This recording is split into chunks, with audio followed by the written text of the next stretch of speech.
ayun guys, another day, another vlog na naman tayo guys. Ayan, as you can see, nakikita nyo, kasama ko si Kenneth ngayon. Papunta kami ng Bolinao guys. Papunta kami ng Bolinao, magdi-deliver kami ng igar guys. Papakita ko sa inyo kung ano i-deliver natin. Deliver natin guys. I-deliver natin igar, ayan. Bolinao, thank you for trusting kay Ilas Bike Shop, Marikina Bodega, madam sa nag-order neto. Safe na safe namin i-deliver yung igar nyo. Let's go!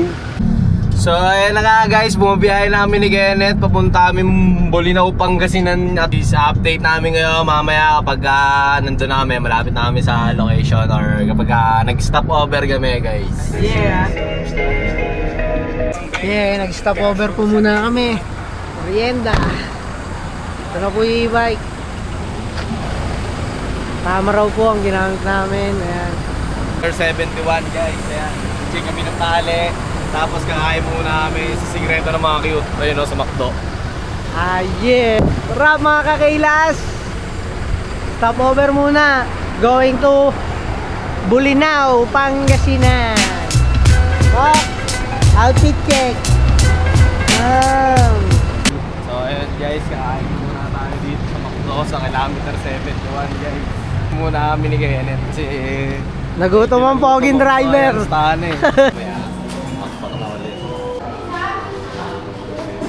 Boss Oma. Oh, sakto lang naman yun ano ng gulong eh, no?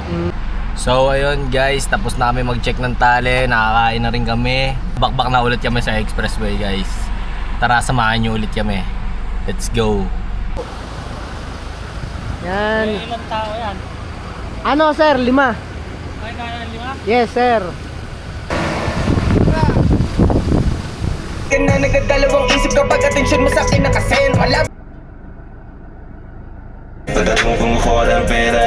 Ayan guys, update. Nandito na po tayo ngayon sa Bolinao, Pangasinan at malapit na tayo kay madam. Bolinao.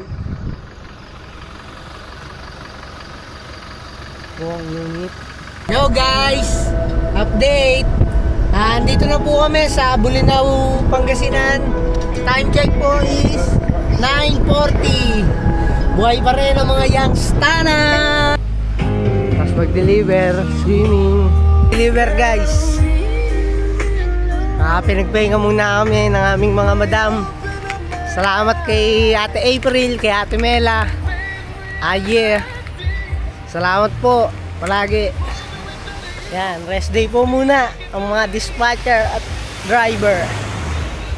Sarap dito guys, Bolinao, punta na kayo dito. Ayun o. Ayan guys, dito ang yung stana, may dito ang yung stana boss. Ha? Hindi.